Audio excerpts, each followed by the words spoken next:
전능하신 하나님 감사드립니다. 저희를 세워주시고 불러주셔서 주님을 믿게 하시고 사명을 주심에 감사드립니다. 시간 함께 말씀을 나눕니다. 말씀을 나눌 때 성령의 충만심으로 함께하여 주셔서 주님의 말씀을 전하는 자의 입술을 주님께서 주장하여 주시고 주님의 말씀을 전대하게 전하게 하여 주시옵고 또한 듣는 우리의 모두의 마음의 문을 열어주셔서 주님의 말씀으로 인하여 힘을 얻고 주님의 말씀으로 인하여 주님께 더욱더 헌신된 자로서 세워질 수 있도록 주님 붙잡아 주시옵소서. 이 모든 말씀 예수님의 이름으로 기도합니다. 아멘. 올해는 설 명절과 함께 봄의 시작을 알리는 입춘도 같이 왔습니다. 입춘답게 설 연휴간에는 낮에는 평년보다 따뜻하다고 합니다. 이 봄이라는 말의 뜻은 무엇을 보다라는 말이 어원이 되었습니다. 새로운 시작을 보라라는 뜻이죠. 참으로 볼 것이 많은 계절입니다. 산과들의 꽃이 피어나고 개구리가 겨울잠에서 뛰쳐나오는 모습을 볼 수 있는 계절입니다. 봄은 이처럼 아름답습니다. 그런데 봄에 피어난 여린 새싹들이 그리고 꽃들이 성장하지 않고 그 새싹의 형태로만 남아있더라면 그 아름다움은 오히려 근심거리가 되고 말 것입니다. 여름은 열리다는 어원을 가지고 있습니다. 다시 말해 봄에 피어난 것들은 꽃을 피워야 하고 철을 따라 여름에는 열매를 맺어야 한다는 것이죠. 그리고 가을은 추수한다는 뜻을 가지고 있습니다. 겨울은 어떤가요? 겨울은 겨울대로 의미가 있습니다. 겨울의 뜻은 머물다라는 의미입니다. 따라서 겨울은 봄을 품고 있으며 겨울을 머금은 봄의 향기가 더욱더 깊은 화사한 색의 열매를 맺을 수 있기 때문입니다. 겨울 없는 봄은 찬란할 수가 없습니다. 모든 것은 때가 있다라는 전도사의 말씀대로 때를 따라 살아가는 것이 진정 아름다운 것이며 삶의 어느 한 계절에만 머물러 있는 것은 아름답지 않습니다. 우리의 신앙도 마찬가지입니다. 어린아이와 같은 신앙으로 출발을 하지만 우리는 거기에서 머물러 있지 않고 자라나야 합니다. 오늘 말씀에서 주목되는 단어가 바로 이 어린아이라는 말입니다. 하나님께서 예레미야에게 소명을 맡기고자 하실 때 예레미야는 나는 아이라 말할 줄을 알지 못하나이다 하고 대답하고 있는 모습입니다. 성경에서 이 아이라는 말은 두 가지 의미로 사용합니다. 하나는 긍정적인 의미로 때묻지 않은 순수성을 강조하고 또 부정적인 의미로는 성숙되지 못한 신앙을 말합니다. 그런데 생각할 필요가 있습니다. 성숙한 어린이 되기 위해서는 반드시 어린아이의 때가 필요하다는 것입니다. 모태에서 태어나 어린아이가 되고 그 어린아이가 자라나 어른이 되는 것입니다. 그러니 성숙한 어른 안에는 어린아이의 모습은 더 이상 보이지 않지만 어린아이의 과정을 건너뛴 성인은 없습니다. 따라서 어린아이가 부정적인 의미로 사용된다고 할지라도 성숙한 어른으로 성장하기 위해서의 통과 과정 꼭 보내야 하는 시기라는 점입니다. 전도서에도 모든 것이 때가 있다라고 했는데 이 어린아이의 때도 그 모든 때에 해당하는 것입니다. 성경의 역사를 에덴 동산에서부터 큰 틀에서 생각해 봅시다. 인간은 하나님을 거역하고 죄를 짓습니다. 하나님은 죄에 대해서 반드시 책임을 묻고 심판하십니다. 그러나 심판은 반드시 그 끝은 구원으로 이루어집니다. 노아의 홍수 사건을 보십시오. 누군가에는 심판의 물이, 노아와 그 가족들에게는 구원의 물이 되었습니다. 하나님의 심판은 이처럼 구원을 수반하고 있습니다. 이렇게 심판 이후 구원을 받은 이들이 또다시 죄를 범하면 또 심판하고 다시 구원하십니다. 사사기를 보며 살펴보았던 이 죄악과 심판, 회개와 구원의 사이클이 사실 창세기부터 요한계시록까지 지속적으로 반복되는 것을 알 수 있습니다. 성서를 자세히 살펴보면 하나님의 일에는 순서가 있습니다. 그릇에 담긴 물이 더러워지면 그 물을 완전히 쏟아버리고 깨끗하게 해야지 새 물을 담을 수 있다는 것과 같습니다. 그래서 이스라엘이 하나님 앞에 죄를 지었으면 뽑고 허물고 멸망시키고 파괴한 후에 다시 세우고 심는 회복 운동이 가능한 것입니다. 그런데도 불구하고 여전히 인간은 어린아이의 수준에 머물러 있으므로 하나님의 구원의 섭리를 알지 못하고 하나님의 뜻이 무엇인지 알지 못하는 때가 많습니다. 그렇다 보니까 고난의 의미를 알지 못하고 고난의 때에 자신의 잘못을 돌아보지 않고 오히려 하나님을 원망합니다. 늘 좋은 것만 달라고 하고 언제나 자신이 생각할 때 좋은 것만 주시는 분으로 하나님을 오해합니다. 신앙의 깨달음은 어린아이인데 행동은 제어할 수 없는 어른이 됩니다. 자기 마음대로 하면서 자기가 믿고 싶은 대로 믿으면서 하나님을 믿는다고 하나님의 뜻이라고 합니다. 예를 들어 제 나이대의 청년들의 최대 감신사는 결혼입니다. 결혼을 위해서 기도할 때 소위 배우자 기도라는 것을 합니다. 근데 거기에 키는 어때야 되고 얼굴은 어때야 되고 직업은 어때야 되고 재력은 어때야 되고 하는 구체적인 요소들이 들어갑니다. 그것은 하나님이 짝지어 주신 사람을 찾겠다는 기도가 아니라 정욕으로 기도하는 것이지요. 성경에서는 분명히 구하여도 받지 못함은 정욕으로 쓰려고 잘못 구하기 때문이라고 말씀하십니다. 우리는 그런 모든 욕심들을 내려놓아야 하나님께서 쓰십니다. 하나님께서 세우시는 사람은 어떤 사람인가요? 키는 어떻고 얼굴은 어떻고 직업은 어떻고 재력은 어떻고 세상적으로 보기에 완벽한 사람을 세우실까요? 아닙니다. 예레미야를 보십시오.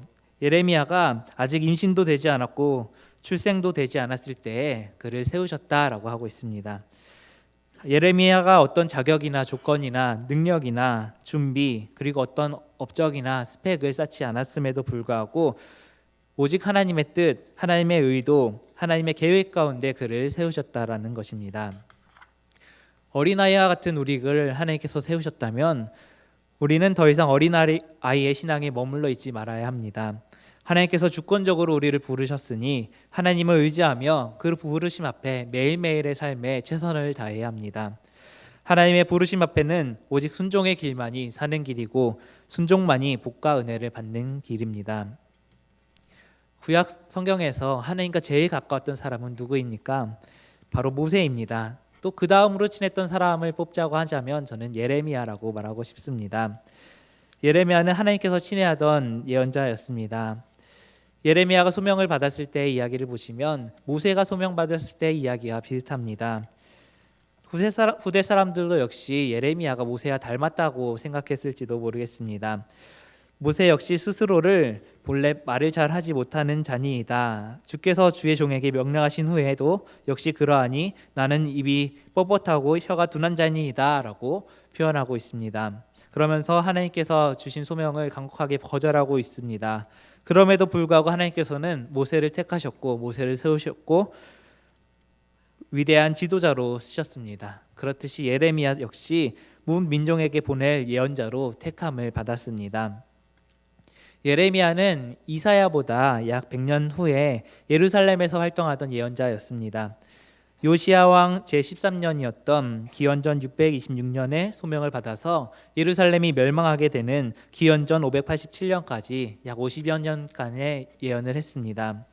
이 시간은 요시야 왕이 30년 동안 통치할 때를 포함해서 22년 동안 4명의 왕이 바뀌면서 결국 나라가 멸망하게 되는 이스라엘 역사 중에 가장 어둡고 암흑 같은 힘든 시기였습니다.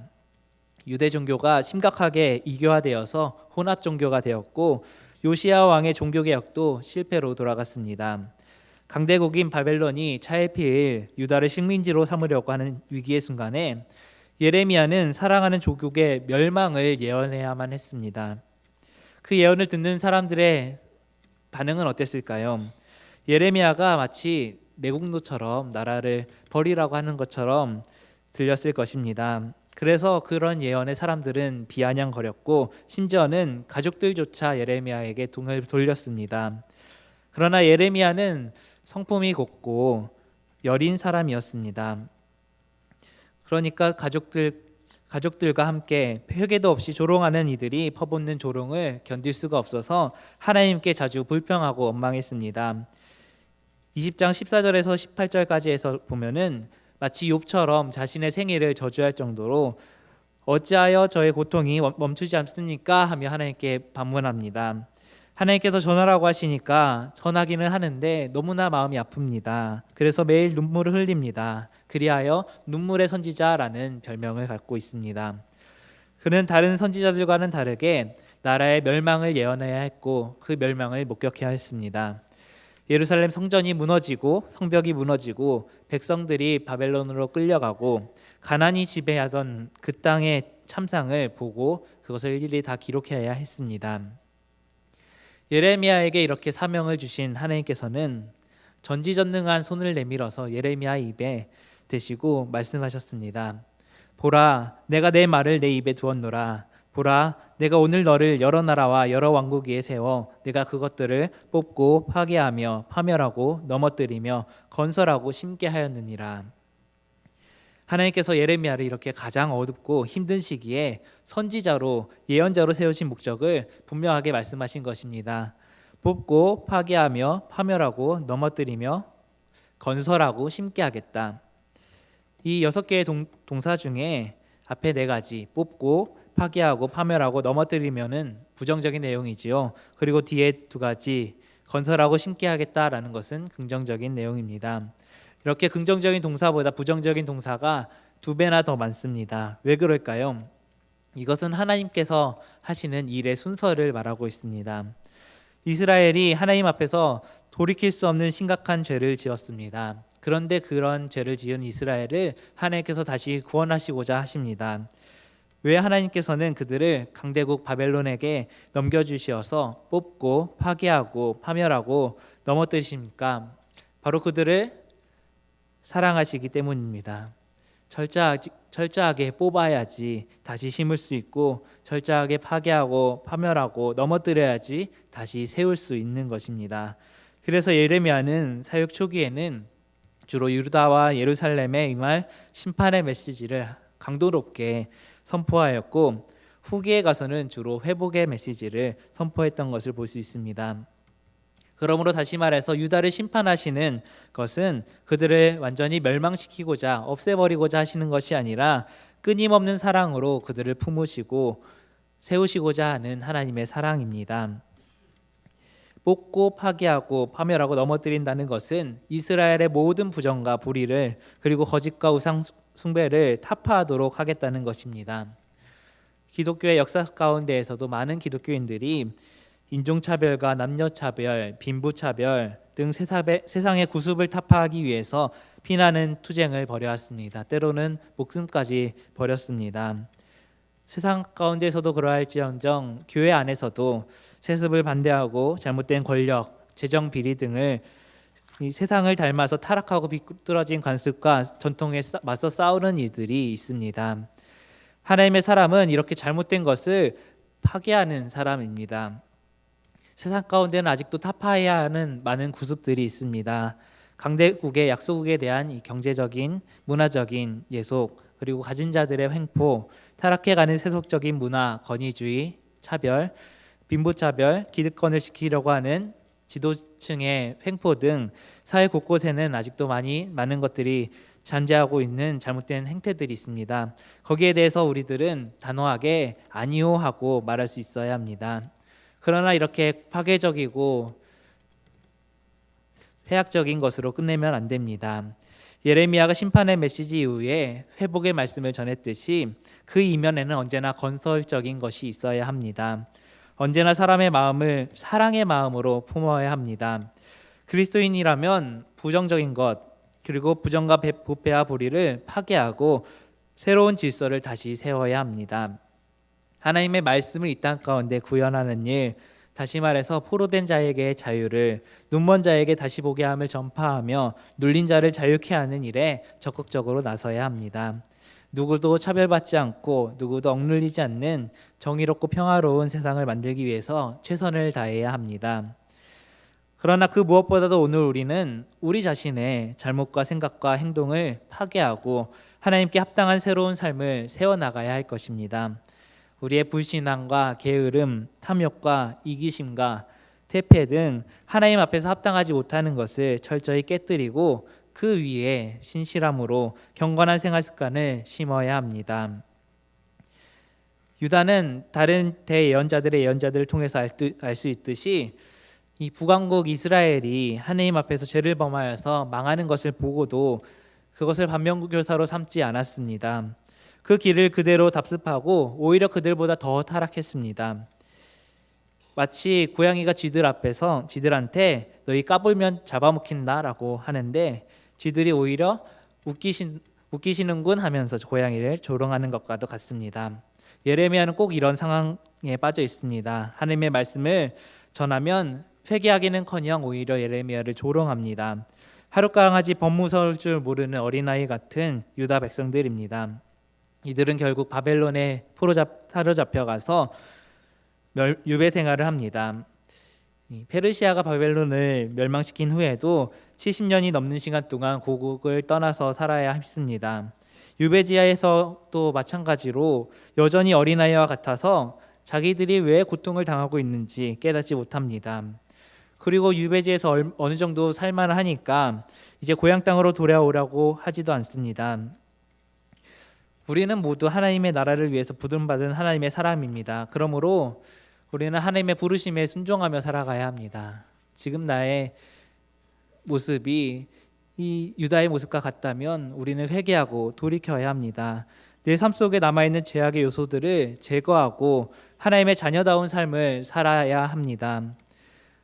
우리가 인생의 여정 가운데 힘든 일을 만날 때가 있습니다. 비단길만 걸어가는 사람은 없습니다. 비단길을 걸어갈 때에는 감사하십시오. 그러나 자신이 원하지 않는 험한 길에 서 있다면 신앙을 다시 세우십시오. 고난의 때에는 그것이 어떤 험한 길이든 하나님께서 사랑으로 우리를 다시 건설하고 심으시기 위한 섭리임을 믿고 감사하시기 바랍니다. 그때에는 하나님의 사랑이 더 깊은 때입니다. 자식을 올바른 길로 인도하기 위해서 매를 든 우리 부모의 심정으로 우리를 사랑하시는 때임을 기억하시기 바랍니다.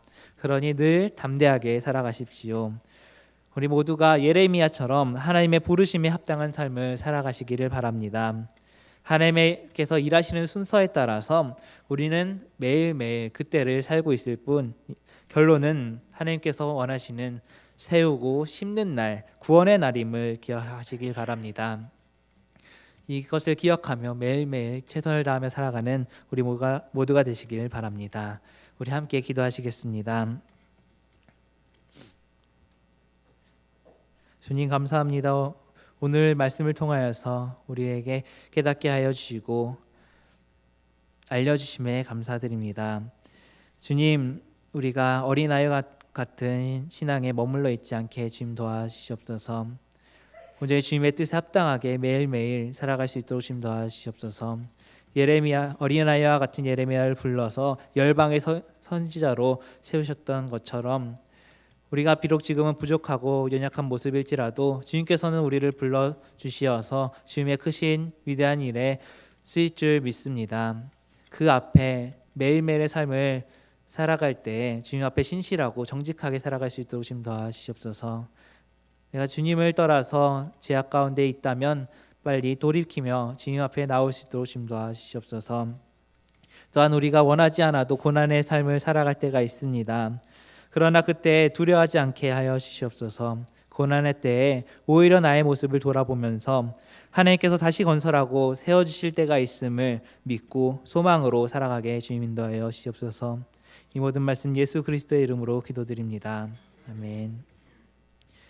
찬송가 540장 찬양하시겠습니다.